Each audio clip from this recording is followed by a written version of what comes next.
Hey, Patrick here, and today I'm going to walk you through the assembly instructions for my camera mount for the Ortur Laser Master 2. This camera mount is designed specifically for the Lightburn 160-degree camera. You can buy this camera directly from the Lightburn website. I also have Lightburn compatible cameras available on my website, so you can check there if you don't already have one. Whether you get the camera from Lightburn or you get the camera from me, the instructions are the same, although this mounting plate is going to be a little bit different depending on which camera you have. So today I'm working with the official camera from Lightburn, which is this 160-degree model. And if you do purchase a camera from Lightburn, you do need the 160-degree model. This is the only one that will work with this mount because it's set at a specific height above the Laser Master work surface. All right, so to start out, we're going to take this camera sled and we're going to install the camera into the sled. So first thing we're going to do is grab the camera and just slide it into the sled, and it will snap into position. So that's the first step. Should look like that. Okay, next we're going to install the camera sled into the camera mount. So here is the camera mount, and you can see there's a slot here that will accept the camera sled. So what we're going to do is take this camera sled and align it so that when we put it into the camera mount, it will fit through this hole in the front. So I'm just going to insert the sled, and then we'll put the camera lens right through that hole there. And then if you push, the sled will snap into the camera mount. So that is the sled now installed into the mount. Okay?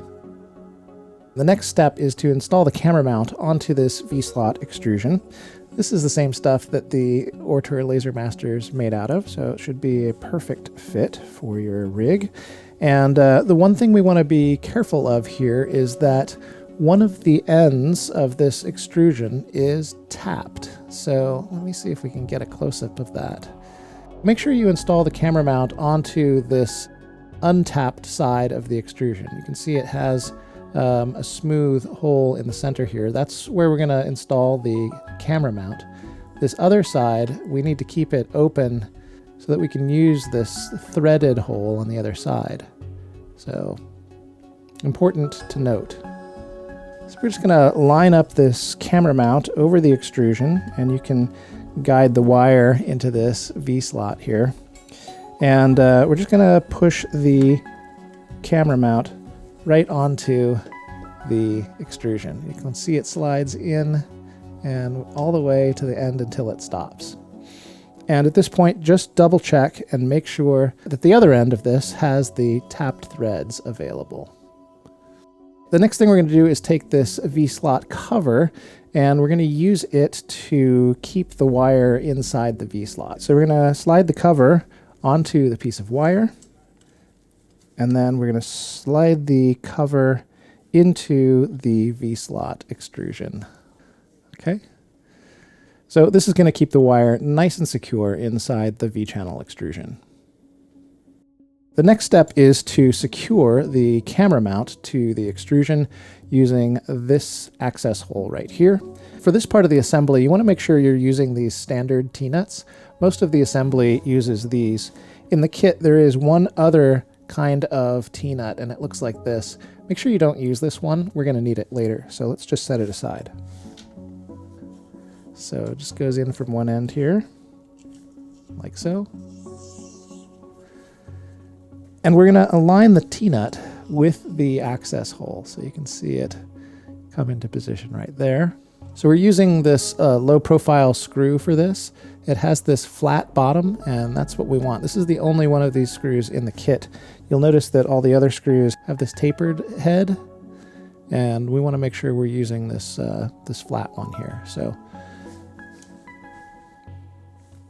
get it in there. And then we're going to use a 3mm hex wrench, which should be included in your kit. And just tighten it so that it is hand tight really is all we need here. You don't need to cinch it down. We're just trying to snug it up and make it secure so that it doesn't move around on that extrusion. Okay, so the next step is to attach this joining plate to the end of the camera arm. And we're going to do that using the threaded hole that we left right here on this end. So the plate is going to go on here. You're going to need one of these M5 by 12s. Make sure you have the 12 millimeter and not this 8 millimeter. We want the longer one. All right, so we're going to take the M5 by 12. We're going to put it through the joining plate, and then we're going to screw it into the threaded hole on the end of the extrusion.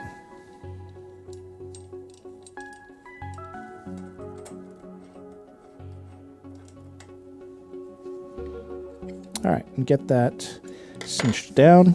The next step is to attach the camera arm to the support arm. And again, we want to make sure that we're using the right end of the support arm here. The end that has this threaded hole here is going to go on the bottom towards the table. And the end that has the untapped hole is going to go up and connect with this piece here.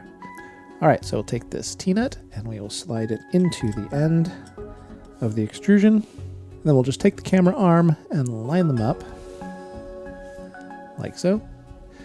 And then let's make sure that our T-nut is lined up with the hole in the joining plate like so.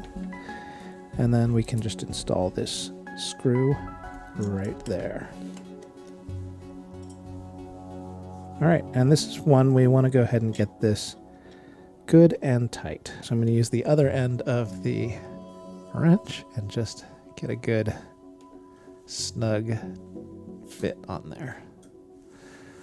All right, so now we have connected the camera arm to the support arm.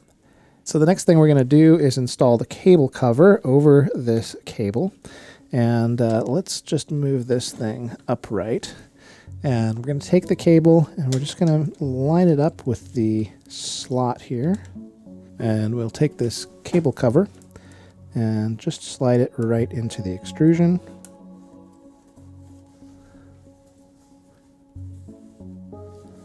Okay. Just get that centered up. So now the camera cable is running through these channels and it's covered by these cable covers, so it's nice and secure. That's great. The next step is to add this little extension arm. And again, we have an end that is untapped and an end that is tapped. And we're going to use this tapped end first. So put that there. And we're going to grab an extension plate and another M5 by 12. All right, so we'll take this joining plate, an M5 by 12, and we'll just get this attached.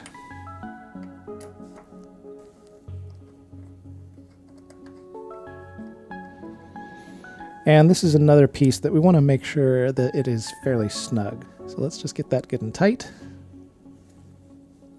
So this piece now connects to the support arm, just like that. We're going to take another one of these T-nuts and insert it into the channel here. And then we can align this extension arm here. And then just use the wrench to line this T-nut up with the hole in the joining plate. And then we've got another M5 by 8.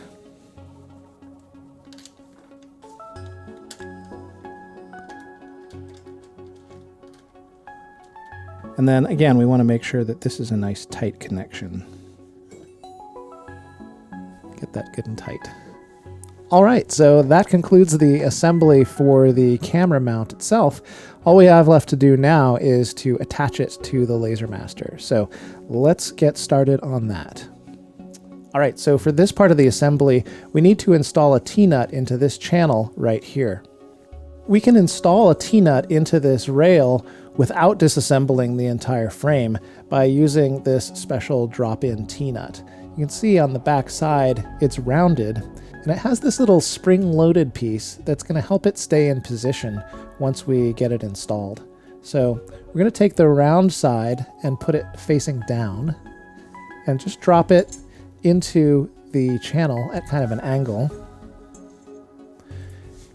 And then you can use a wrench or your finger to just snap this thing into position like so. So now this is installed in the channel, and we can take our joining plate and another M5 by 8, and we'll just get this tightened down.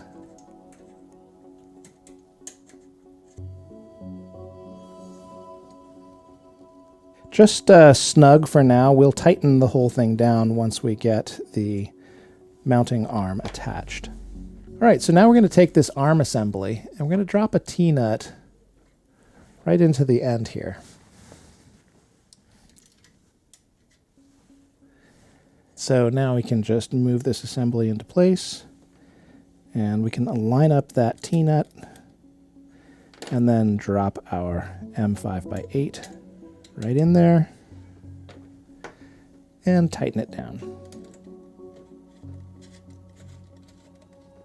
Get that nice and snug, and then we want to finish tightening this one. So the last thing we want to check is just make sure that we have the clearance that we need for the laser assembly. If you move the gantry all the way to the back and then just roll the x-axis across, you should be able to move it without any obstruction, and this looks great. So from here, I recommend you head over to the Lightburn website. They have a complete set of tutorials for how to connect the Lightburn camera to your computer using the USB cable, and how to calibrate it and set it up and make it work within Lightroom. So I recommend heading over there and watching those tutorials next, and I will link those in the description to this video. All right, that's it for today. So thank you very much for following along. Hope these instructions were clear. Let me know if you have any questions in the comments, and good luck with your projects. See you next time.